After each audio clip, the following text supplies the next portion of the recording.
Do we have to do that anymore? No. Oh. That's what I'm saying. Smile for the camera. I was like, I didn't think we needed to do that anymore. Welcome to this week's episode of Hollywood Matrimony Live. Thank you so much for joining us. We are live on Facebook and YouTube, but don't forget to also go find us on the Twitter and Instagram. Like, share, subscribe. I don't know what other options there are. Follow, retweet. Do we need to move this back? Fart. Don't fart. Okay. Don't do any of that. I'm going to go something. I don't know what I'm doing. I'm not retweeting. I'm sharing. I'm not going to do that. I'm reshare. Are you? You haven't slept well for the past few days. You've been having problems. So I'm going to reshare. All right. Today we have some movies to talk about. I know that's astonishing on our movie review show, but that's what we do here. Surprisingly, we don't have a lot. And sometimes we agree, sometimes we don't, and that's where the funnies happen. People seem to like when we argue. People like when the dogs show up on TV. What? Nothing. What's wrong? You asked if I had a drink. I said, yeah, there's one on the table, and I get my water. There was nothing on what It table? was in the living room. There was nothing there. It was in the kitchen, I guess. It was my That Coke. was the only thing that was out. My Coke was out. It's in there. No, it wasn't on the It's table. in there. You want to go look? We'll wait. If I come back with it, what do I get to do? Punch you? Sure. You have to punch me in the arm, not in the face. I'll punch in the lady. The lady testicles. business. You know what lady testicles are? What? Your boobs. Wow. That's fine. That doesn't hurt as much as the face. Is that weird? Did I know that? He does not beat me. Let's just for those of you who don't know, we are in martial arts together. He does not beat me. Are we in martial arts together? Well, we both do martial arts. I go whenever I feel like it. You're a teacher. I think the appropriate so statement is you train martial arts under me. Correct. Because I'm in charge. All right, we're not together then. Sorry. You're in charge. I'm one of your underlings. You're one of the assistant instructors This guy. in my empire.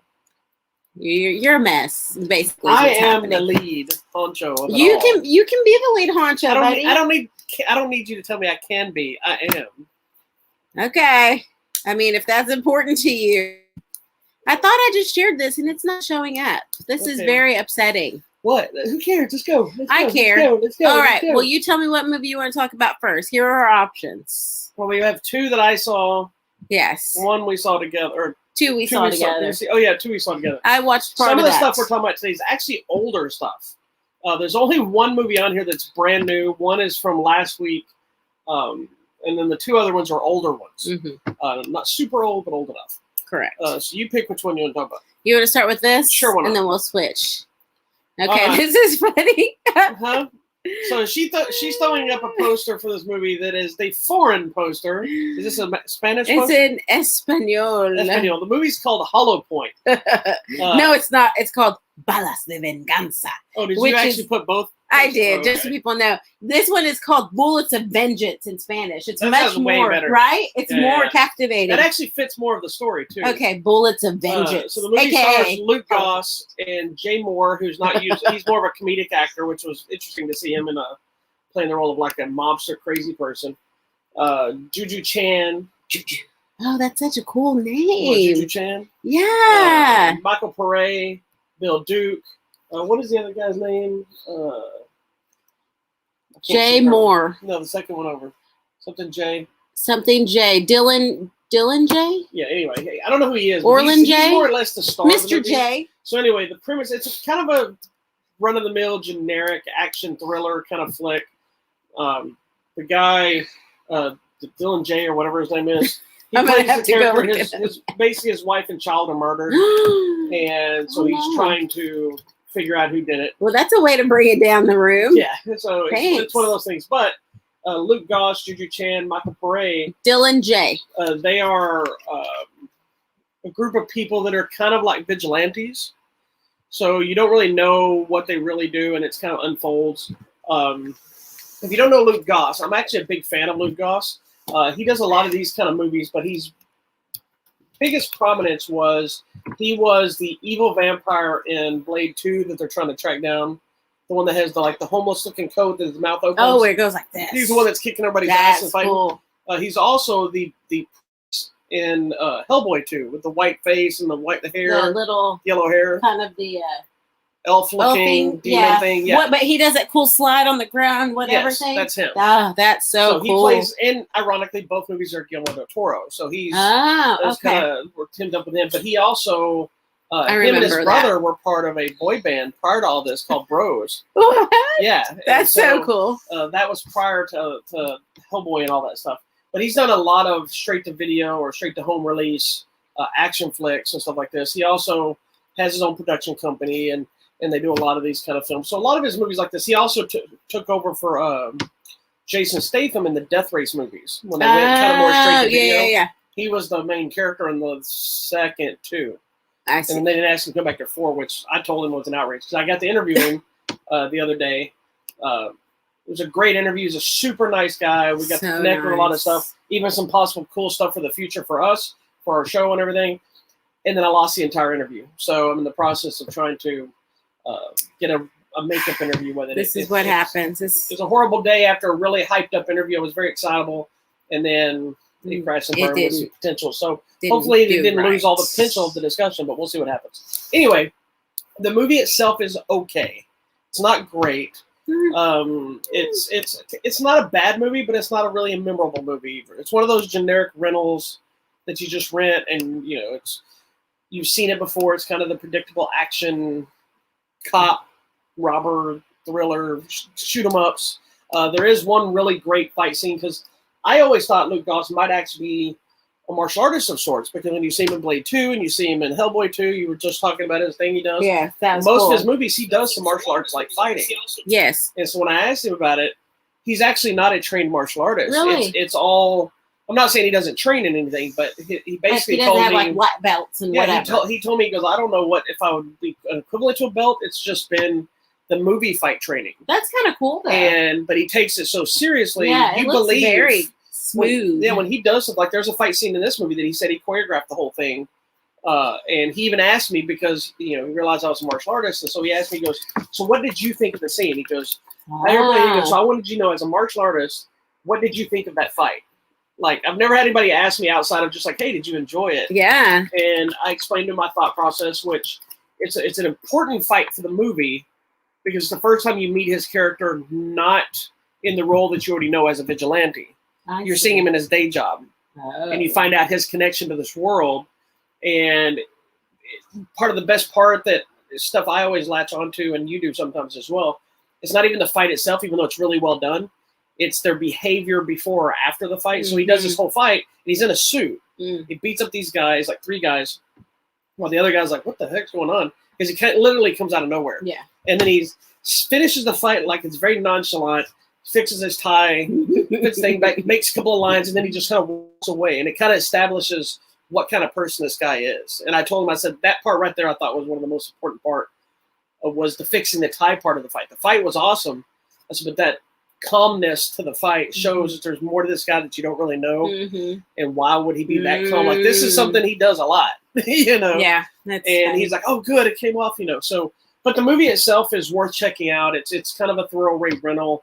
You kind of know what's going to happen. Jay Moore, who's normally a comedic actor. Do you even know who Jay Moore is? No. I'll show you real quick. You'll know him when you see him. But he's a stand-up comedian. He does mostly comedy, but he plays like the bad guy in this. And he's a very, I think he was in Ghost Whisperer. I think that's where you would have saw him. He was that professor. But he plays like a mob crazy killer type. And he's good in it. I was really surprised how good he was in that kind of a role. But again, it's a decent movie. It's not something that's breaking down the barriers of action or anything like that. It's not even one of Luke Dawson's best films, but it is worth checking out. There you go. Hollow Point, a.k.a. Balas de Venganza. Available now on That Blu-ray just sounds DVD. so dramatic. I mean, not Blu-ray DVD. It's digital and on demand, I believe, in select theaters. Okay, cool. You want to go here? And then we Sure. go here, and then we go there. Okay. So this next one we've talked about a couple of times, just the trailer and the build-up, and we haven't had a real deep discussion about this movie. No. Want to. So would you like to tell them what this movie is? Okay, the movie is Gunda. Gunda. which is the pig you see in the thing. Can I just tell you, this is not related to the movie at all, Okay. but every time I hear the word Gunda, Gunda. in the way we say it, Yes. I keep doing this little inside joke that you don't know about. Oh. And nobody I know nowadays knows about it because it was something from high school. And there was, my friend Matt would be one of the only people that knows about it. It's going to come off a little stereotype racist sounding, but I got to tell you, because it was somebody else. It wasn't necessarily me. But there was this guy that used to yell Gandhi pinch at people. There's this white guy, like I said, it's not racist, but he would say Gandhi pinch, and he would throw his hands like this and just take a chunk out of your arm. It hurt. But it became this funny way he did it, because he'd go, and he would do this, and he would start doing this with your shirt. Oh it was just, God. it became like That sounds painful. insanely funny when you see it being done to somebody else, because not all of it was the actual pain. Sometimes it was just holding the shirt and going, and it's super annoying. I don't know where it came from. I think you're messing up my Mickey Mouse. I think he was on drugs, but I say all this to this. Every time I hear this, I hear, oh my gosh. and it's flashing back to that crazy thing. Okay, well, it's not that. It's Gunda. It's this pig. It's the story of a pig and her piglets. As well as a cow. A cow. And a chicken. And a chicken with one leg. Yes, but not the cartoon cow and chicken. It's a separate entity. Yeah, no, this is separate. And I was very sad that his cousin Boneless Chicken did not show up. So it's the story of the pig, the cow, and the chicken with one leg. It's really just the story of the pig. It's really following the pig family. Which the only part of this movie I was really disappointed in was you just get a small hint of it's really a rooster more than a chicken, but you only get a small, or is it? Yeah. You get a small hint of the chickens and a small hint of the cow, but majority of the film follows the pig. Film. And it's a documentary. It's a documentary. So it's following these animals on the farm. The interesting thing is, it's shot in black and white. There's no music. There's no dialogue. It's literally you hearing the farm sounds and the sounds of the animals. And it's shot at the level to where you're basically experiencing their life. Correct. Like you're watching them, but you're down there in their world, experiencing how they move, what they do. There's elements that are unnerving. Yeah. Not necessarily because of gross or violence, but just the noises sometimes, the behavior sometimes. This isn't a movie that's abusive or anything like that. Mm-mm. Like, if you watch it, it's not one that you're going to be all like, oh, I can't believe they're doing that to these animals. It's not that kind of thing. But it is one that's showing you, because they are living on a farm. You don't see any people in this movie. There's only one element at the end, which you missed because you fell asleep at the very end of it. Yeah, but you hear the truck and you. I heard that. Yeah, I think but you don't ever see any people. Yes. I want to tell y'all about the pigs, but you can tell them. I mean, there's not really a spoiler to this movie. I mean, it's just like them. Here's the thing: is this pig mama gives birth to these pigs. Gives birth to the piglets, right? So she's got a huge litter. Pig mama gives birth. There's a huge litter of piglets, and they're all fighting to get milk and all of this. Got to get to the teats. And that's like the first. That's like the first 5-10 minutes of the movie is just watching them breastfeed. And it's a little bit unnerving because it goes on for so long. Yeah, it makes you like, when you sit in a room and the lights get turned up, and like in a theater, if the power goes out, if you've ever been in that situation, you're fine for the first couple of seconds. And then you kind of get to that. Yeah. But the thing is, at some point, she's just like, get off me. And she gets up and walks away. And all these pigs are flopping around. And it's very deep grunting and snorting and pig sounds. And you can tell some of them were just born because they're still slimy and all this. Someone's they get stepped on. Do they all survive? Yes. But at the end, with the truck that comes for the pigs, they go away. Yeah, there is an element where some of the pigs are taken, but I don't think it's a slaughterhouse thing because they're still small, babies, and it's not a violent thing. You don't see them taken. They just get rounded up and taken away. It's in a way, it's very intriguing. It's interesting, but in a way, it was kind of sad to me because as a mom, you're thinking, "Oh, they're taking my kids away," but then again, I don't know that she even understood that happened. Okay, so in the risk of spoiler, if you want to throw spoiler in the screen, we're going to spoiler this alert. is one of those kind of movies that I don't think really can be spoiled. Yeah, I mean, because it's not an exciting thing. Farm life. But I will say this: at the end of the movie, when some of the pigs are taken away, again, they're not taken away in a violent way. They're not taken away in a plan that something's going to happen to them. It's a farm, so they could have been easily just being relocated the other side of the farm. You don't know. And I'm like, they're going to go get taken and fattened up. But the sad part of it is there is an element of the mother pig just roaming around looking for them. But then it makes you think, like, you can think about abuse. You can think about, well, that's so mean. And so but if you have a pet at home, your dog was done the same way. It was taken from its mother at some point. Now, I know it's you're taking a dog home, but this part of the story, it's the same thing.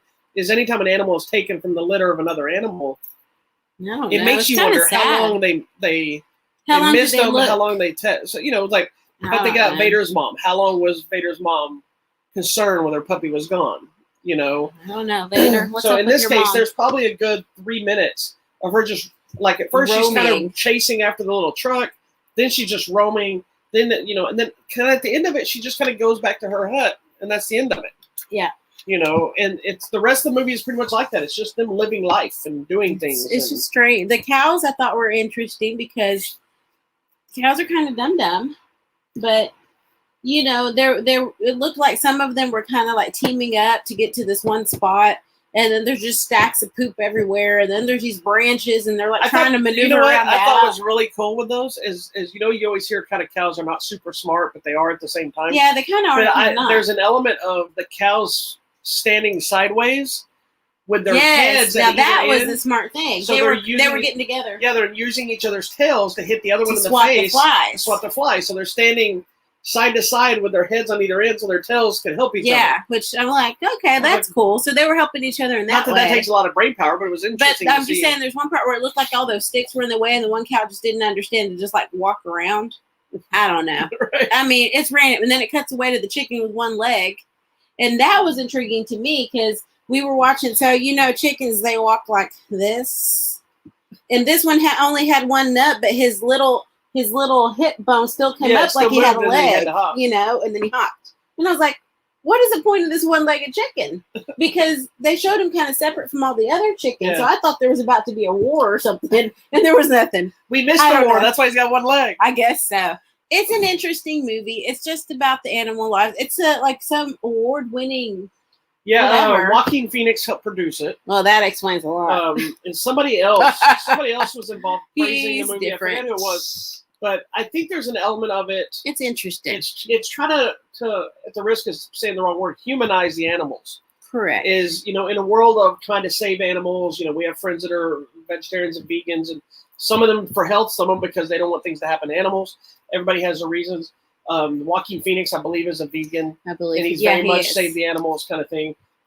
This movie does it showcases just animal life, and even if you don't like certain elements of it, I know there's one element that kind of bothered you, but it's still kind of just part of life. Yeah, and it's not a hard watch from a standpoint of that's gross. Oh my God, I can't believe they've done this. This animals. It's none of that. No, nothing like that happens. It's literally an hour and a half of watching pigs be pigs, one-legged chickens be one-legged chickens, and cows be cows.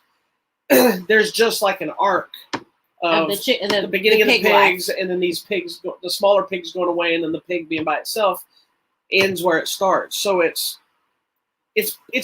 kind of brilliant.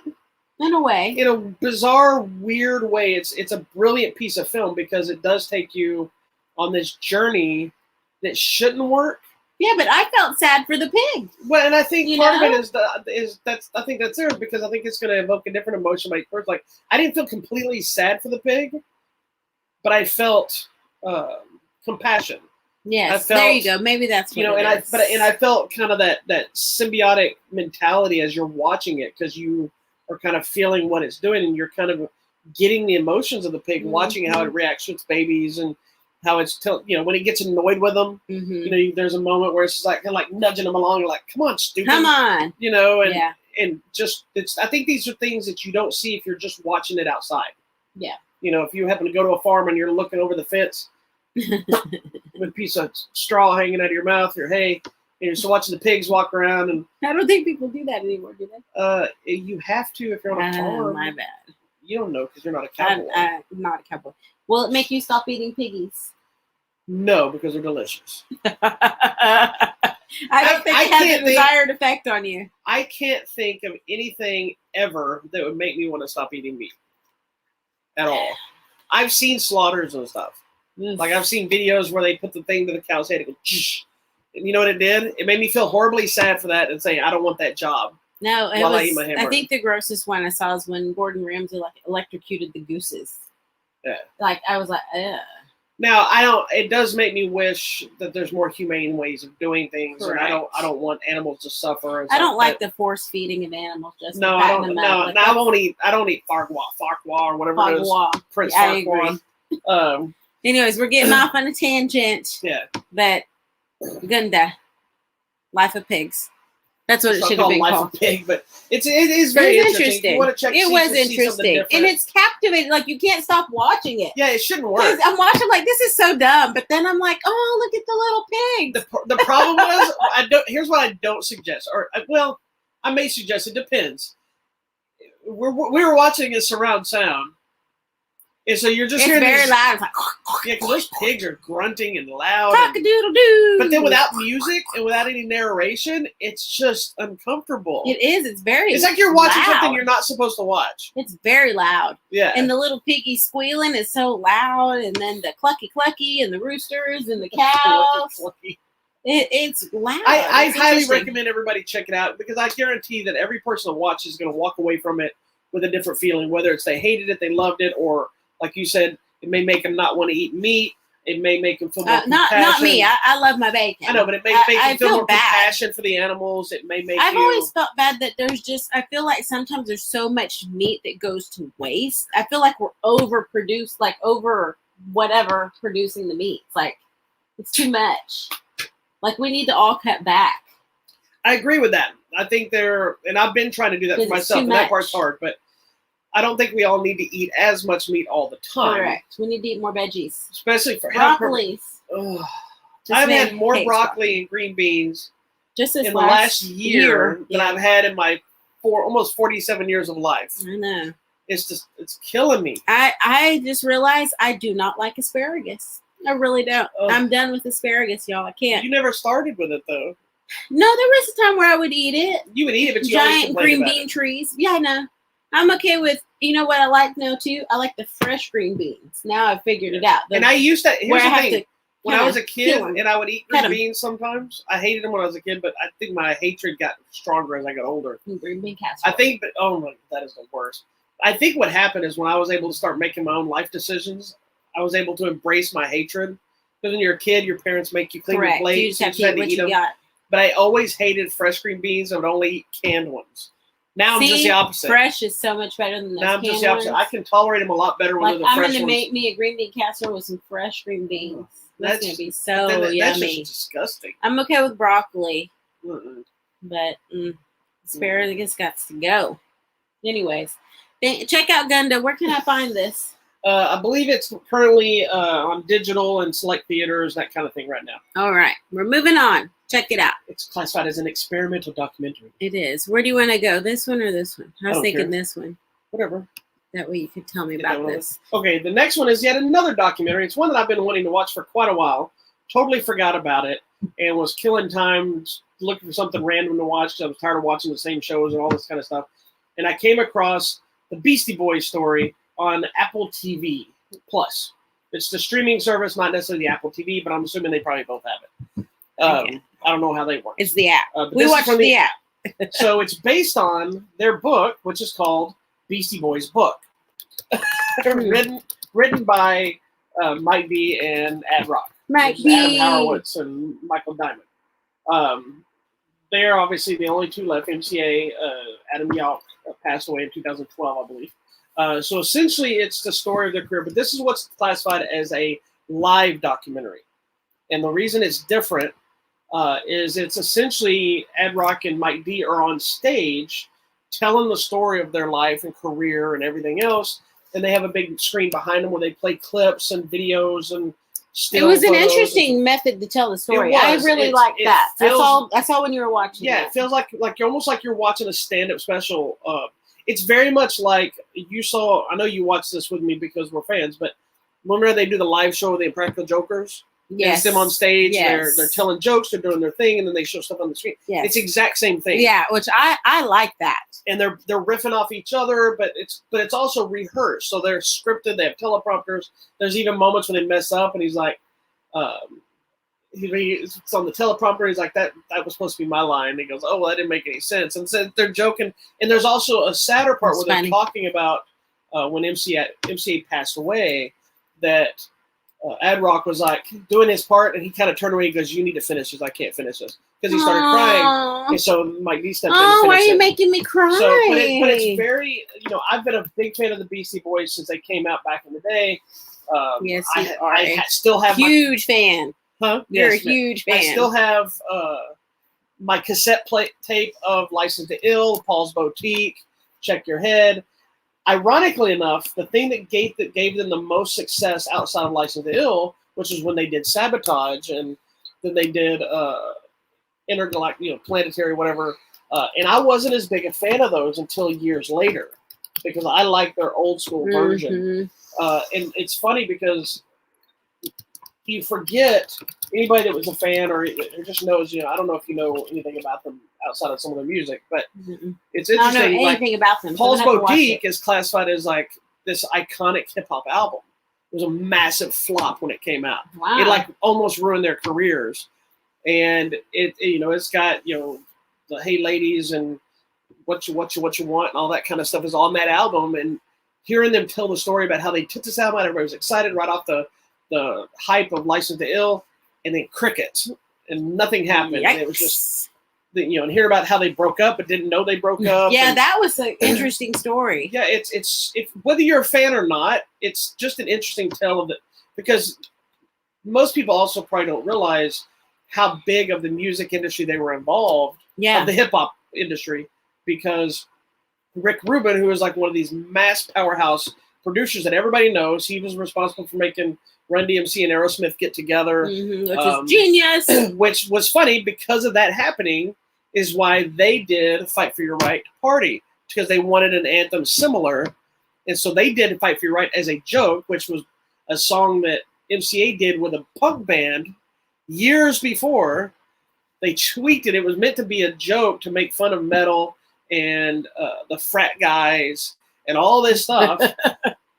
Yet those are the exact people that latched onto that song. And but just hearing, like, Rick Rubin was a nobody when they met him. He was in his college dorm, and they helped him. They kind of became friends. And Russell Simmons, who was Run DMC's manager and also brother to Run, and those two formed Def Jam together. And it's because of Beastie Boys and Run DMC that Def Jam very exists. Interesting. Then it shifts into everything else, and hearing how they develop their new sounds, and it makes so much more sense when you, like, the beginning of the documentary alone, because if you listen to License to Ill, but then you listen to songs like Sabotage and Intergalactic Planetary, they don't sound like why did they go into this grunge rock rap thing? But if you watch the beginning of the documentary, they all started off as grunge rock guys. Yeah. And they all play music. Like, you listen to those other songs, they play all the instruments in the other songs. And there's a whole story about MCA going on stage and playing with Aerosmith at one of the Run DMC concerts that freaked everybody out. They thought the rest of the Beastie Boys are cracking up on the side. But he's killing it because he's playing it good. He's chasing Joe Perry around trying to do the back-to-back thing. Joe Perry's having none of it. So anyway, it's a really awesome documentary about music history and their careers. It's sad, it's funny, it's heartfelt. If you're a fan or not a fan, it's a great one. It's called Beastie Boy Story. It's on Apple Plus. There you go. Check it out. Check. I might watch it again. Okay, I'll watch it with you because it seems really interesting. All right. Next. Although I will say it's a little disturbing seeing how old they are. They are old. That's what I told you. But I'm like, wow, they look old. They do. They look old. All right. But they've been around for 30 plus years. So. Okay, the next movie we're going to talk about came out last year. We Which missed we didn't even know it came out. We missed it. So we found it. It's available on the Netflix, and it's called The Stand-In. And we found this movie because I was scrolling for us to find a movie to watch the show because we didn't have time to go anywhere. And I saw Drew Barrymore, and if Drew Barrymore's involved, this Drew's in it. She's going to watch it. So it stars Drew Barrymore and Drew Barrymore. And so the story is she's an actress named Candy. And Candy Black. And then this lady, Paula, is her stand-in. Paula Poundstone. So, no. So Paula always comes to the set early. Is there on time. She stands in, does a little quick read of the line or whatever. So they can check lighting, get sound. Does it look good? Is everything great? This is where you're going to walk to, check mark, all that stuff. And then the real person comes in and does the real performance, okay? So that's the story. And this is already kind of far into Candy Black's career. Correct. She's essentially like the female Jim Carrey. Yes. She has this physical comedian. She's a physical comedian. She has a signature thing where she falls down and she has this catchphrase. Yes. So it's in every movie she does. Yes. Now she's at the point in her career where she's tired of it. She's tired. She's gone crazy. She's gone a little cray. Something crazy happened, some bad press, and everybody's like, get rid of Candy Black. And so her career goes in the poops. But because her career goes bad, then Paula, the stand-in, has no career either. She ends up losing everything, and she's essentially living in her car.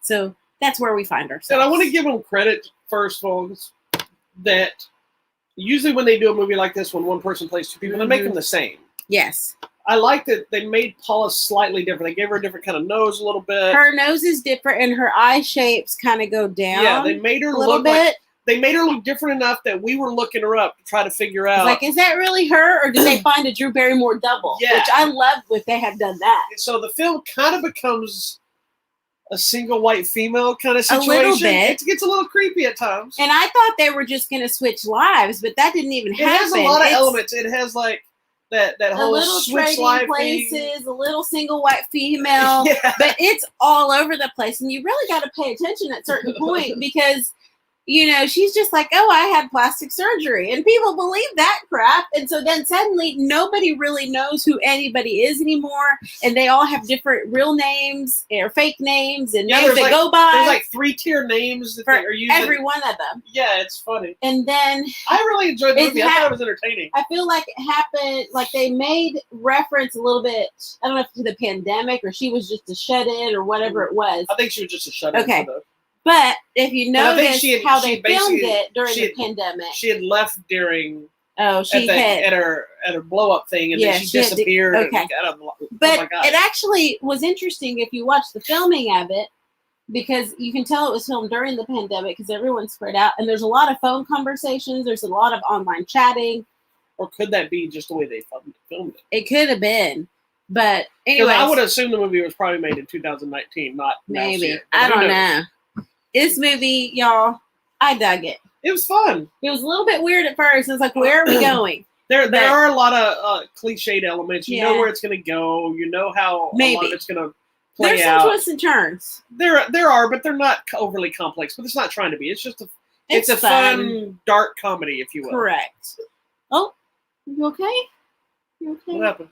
He scared himself. Oh. He was sleeping and he had a bad dream. And anyway. Scared himself away. I'm not an uber fan of Drew Barrymore. I don't dislike Drew Barrymore. I was a fan when she was a kid. I was definitely a fan when she did Poison Ivy. She showed her. I understand. And then who was in Poison Ivy too? I know. Yeah, she showed her titles too. I know. I will have both of those. Okay. You anyways, I've seen them. I might have them. I don't think we have them, but I did like both of those movies. Anyway. Anyhow, I am a Drew Barrymore fan. So she is. She loves I all will things watch anything with her. I like her. I think she's awesome. And I think the other thing they did is they did something with her chin where she didn't have the big square chin like she normally has. They made it rounder. I don't know. This movie was very interesting. I enjoyed it. It was a good little movie. It was, like I said, it wasn't breaking down walls of comedy, but it was. It did its job. It's entertaining. It's engaging. There's a few parts that I thought were too easily.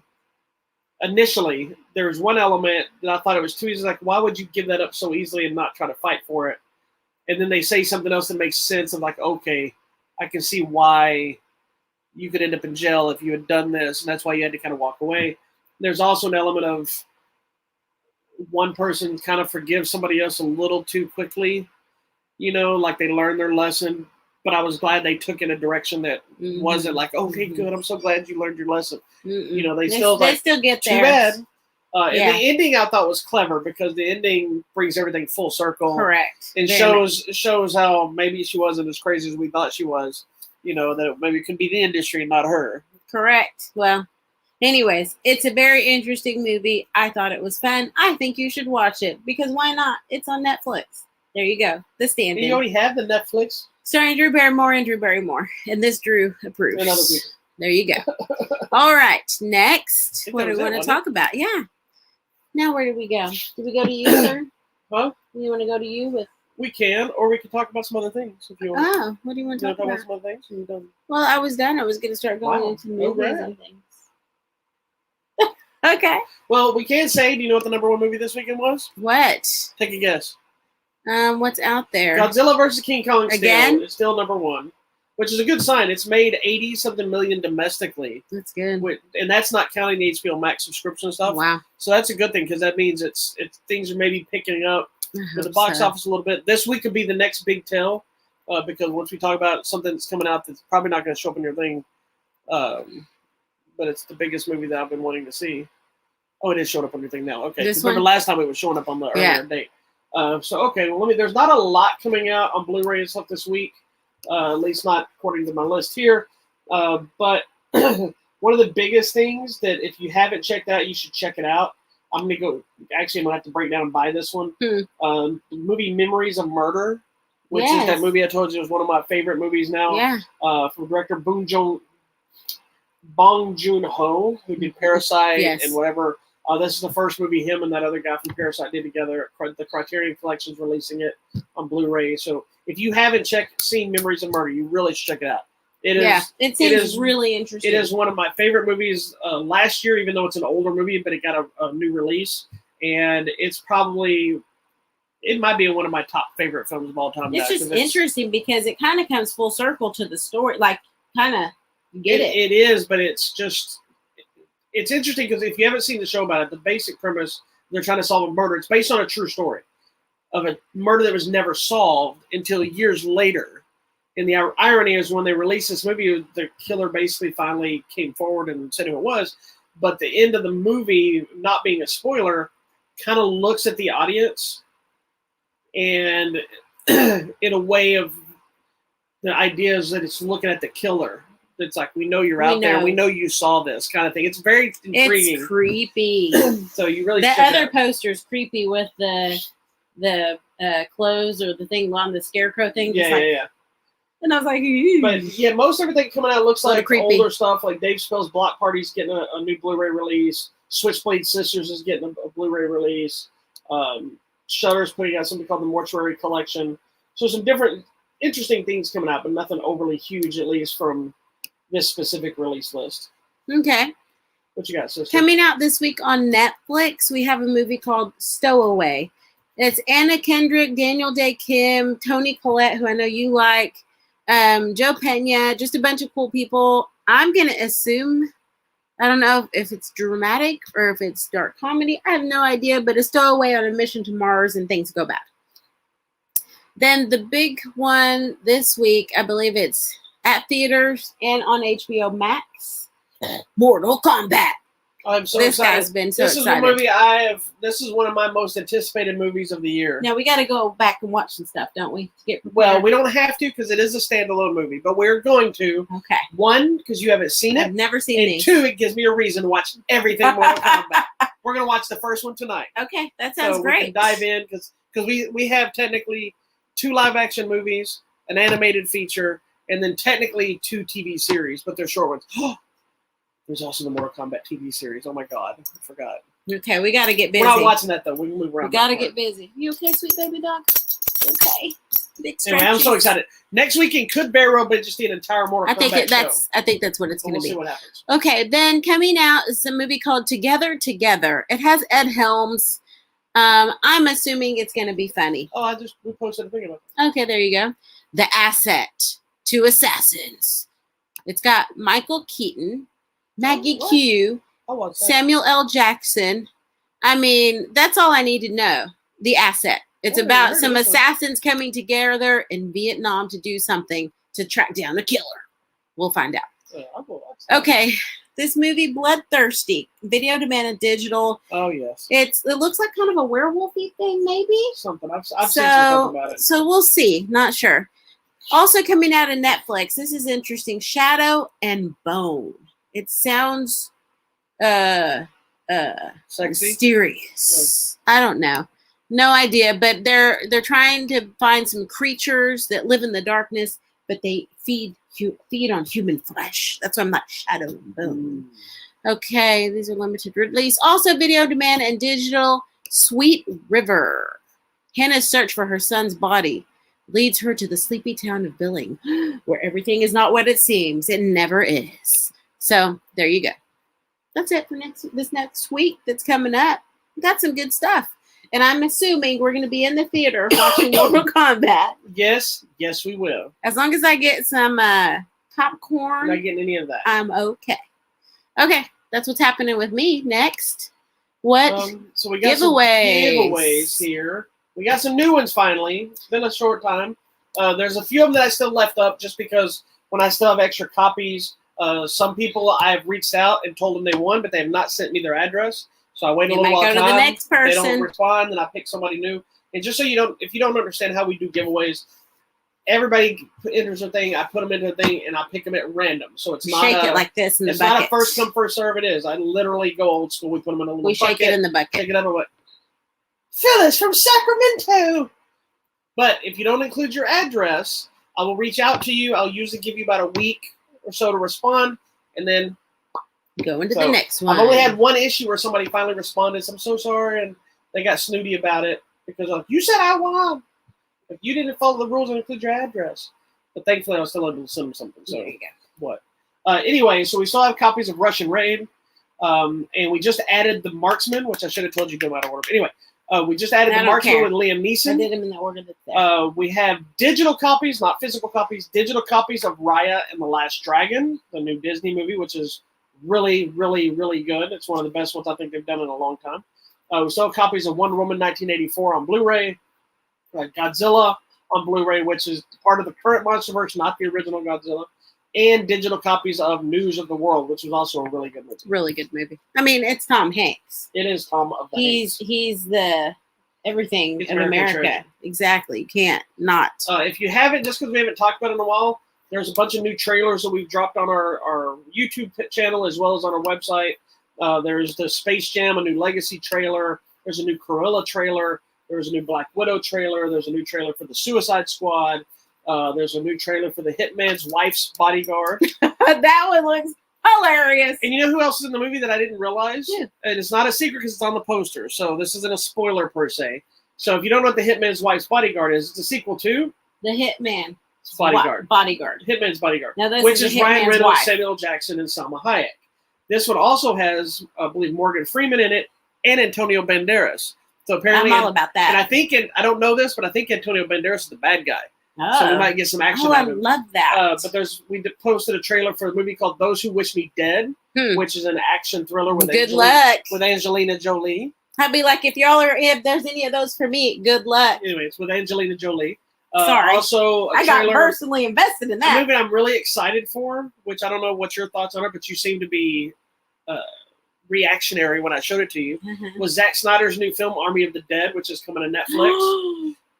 You guys. OMGG.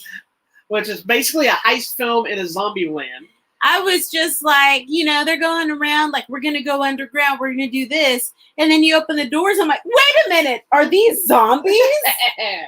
And so apparently there's an entire world built around this coming up, including an animated feature and possibly other films. And he wrote I'm all about this. And for those of you that are thinking, Zack Snyder's doing a zombie film, his first big screen movie was a remake of George Romero's Dawn of the Dead, which is awesome. So I'm glad to see him go back to his zombie roots. Love it. And lastly, but surely not least, the new trailer for Fast and Furious 9 from the Fast Saga. I'm excited. I know it's a little bit crazy. Oh, this movie is off. But even in the movie, he's like, cars are flying now. I'm like, yeah. And you see in the trailer, Han Yeah. And I'm just like, Han was revealed last year when the first trailer. what? And so that's I am just all like, I don't understand.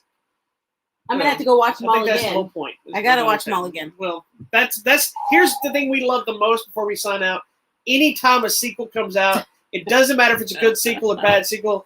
We get excited not so much for the new movie because we get to have a marathon of the others. I love movie marathons. It's the best. So that's why I'm so excited because we get to have a Mortal Kombat marathon, and we will watch every movie if it's part of that franchise, whether it has to do with that movie or not. So, like, say when the new Suicide Squad movie comes out, we'll watch Suicide Squad and anything that might be connected. Watch Harley Quinn. So you still haven't seen the new Harley Quinn, so that'll be a perfect opportunity for you to find watch. And I think you're going to love it because it's a fun movie. So. Okay. Ewan McGregor's in it. Okay, I'm gonna try. I don't like the character, but I'm not a fan. I'm not a Harley Quinn fan, but I actually like the movie versions of her. I only like her in the cartoon. I like the cartoon. I like the cartoon where her and Poison Ivy are roommates. Yeah, they're married now in the cartoon. Are they? Yeah, in season 2 they got married. Nice, good for them. Because they're Lesbianese. That's fine. Anyway, so Mortal Kombat marathon this week. I'm super stoked. And then we get to have a Fast and Furious marathon. It's a lot of movies. Which is a lot of testosterone. I love it all. We get to have a Marvel marathon because we got Black Widow coming up. Actually, this year... That is a lot of movies. This year, though, we have, in theory, Black Widow, Shang-Chi, The Eternals, and Spider-Man. Oh, my gosh. Whatever the new Spider-Man's called. Spider-Man. No, it's Spider-Man. And Doctor Strange. I don't know if Doctor Strange in the multiverse comes out this year or not. I like me some Doctor Strange too. Anyway, Doctor Strange, I think, is supposed to be in the new Spider-Man movie. So we'll see. Man. Okay, it's gonna be good. Stuff. Anyway, that's it. All right. Well, thank you so much for watching this week's episode of Hollywood Matrimony Live. Make sure you go like, subscribe, share, follow, all of those things. Follow us on Hollywood Matrimony, Facebook, Twitter, Instagram, and YouTube. Just go search us and find us. That's where we'll be. And we'll see you next week. Peace out, dog. Peace be with you.